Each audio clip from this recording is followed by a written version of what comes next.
Twitter. Twitter is a social network. It is characterized by 140 character tweets. A tweet can include pictures, it can include hashtags, it can include mentions, and it can include quick web links. Why do I like Twitter? I like Twitter because it's a constant stream of information. Some of the things you do with your Twitter account. You follow people. Who do you follow? Anyone. Anyone in your field of interest. You might follow groups like TED Talks. You might follow people that are in your field. Monica Burns is in instructional design. I follow some local news channels to sort of keep up on the local news. Health feeds like Time and more.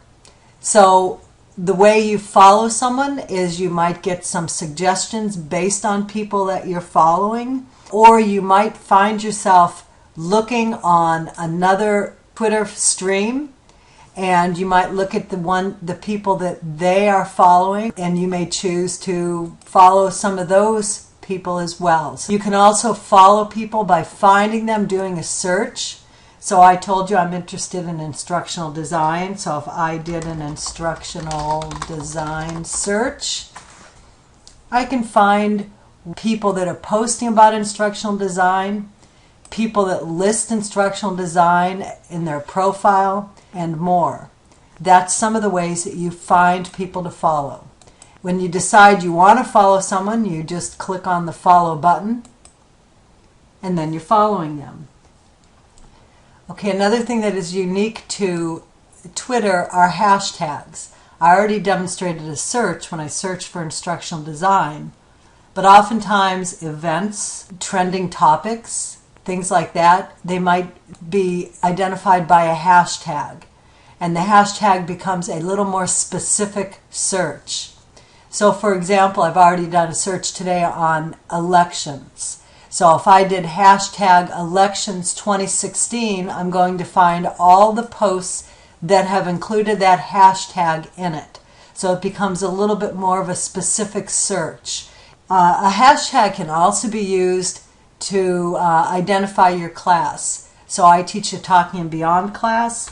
So sometimes when I'm tweeting, I will include the hashtag Talking 2015 with my tweets. And this becomes our own personal feed for our class. And the things that I've put up there are things that might be interesting for the class. So you can do the same thing for your class as well. Another thing that Twitter allows you to do is it allows you to take your followers, put them into lists. The advantage of lists is that when you put all those different followers into a particular list, you can then click on the list and see what those people have been posting. So for example, let's go to my list, which is social media. So I have 18 different people I'm following that have to do with social media. So if I click on that list, I see just those 18 people and their posts that they have done. So I get a specific link to things about social media. Notice also when I go to this social media list, I've got some other groups that might even fall under social media. So maybe I should be following Pinterest as well. So I'm going to click follow on that, and now I'm following Pinterest, and when Pinterest posts a tweet, I will see it. So lists are a good way to organize your posts. You can also communicate with individuals using your Twitter account. So going back to my account and going back to my followers, I can tweet a direct message, or I can mention one of these people in a tweet. And so I can click on her and I can send her a direct message. No one will see that but her. Or I can post and I can mention her. So when I go to post something, I can mention her and give my post. Now the difference between that and a direct message is that that's going to go on her Twitter feed so everyone would see that. So I can mention her, which will be public. I could direct message her, which would be private. So that would be a way that you can communicate with other instructors. You can also actually have a live chat set up at the same time.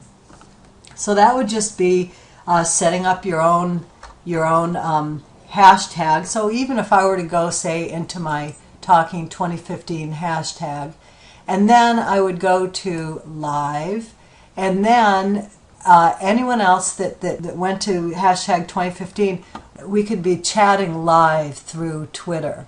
So that's another way you can work with your class. You can actually have a live Twitter feed as well as one that is taking place over time. And by the way, if you're having that chat online, all of your posts and comments will stay there on the feed long after you've left. One other thing that you might consider doing, you can actually set up a Twitter account for your class, and that would really separate it from your own personal. Now I have one that I've set up, and the way that I set it up is I went in through a different email, and that would be through my work email, and set up the Twitter account for that. And this is my account, and this is my class one. Now this is another way that you can post things to your class, so your class can follow this Twitter account, and people can post to it. They can direct message you if they have questions. So this would be one way to have a unique Twitter account just for your class. There's lots more you can do with Twitter, and I don't want to overwhelm you, but this is a good start. In conclusion, here's some things that you can do with Twitter as an educator. First of all, set up your account, whether it be your own personal account or whether it be a class account. Next, find followers, people with the same interests as yours.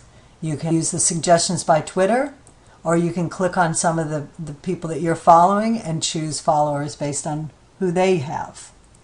Third, don't forget the power of lists. Lists are great for keeping everything organized, being able to access everything at once. Fourth, don't forget that there's two ways to communicate using Twitter. You can send a direct message to a follower, or you can reply to a tweet, and you would be sending it to them as well. Finally, don't forget about hashtags. Great way to get up to the moment news on things that are happening right now or things that you might be interested in. And please follow me at mprine. Thank you for listening. Bye-bye.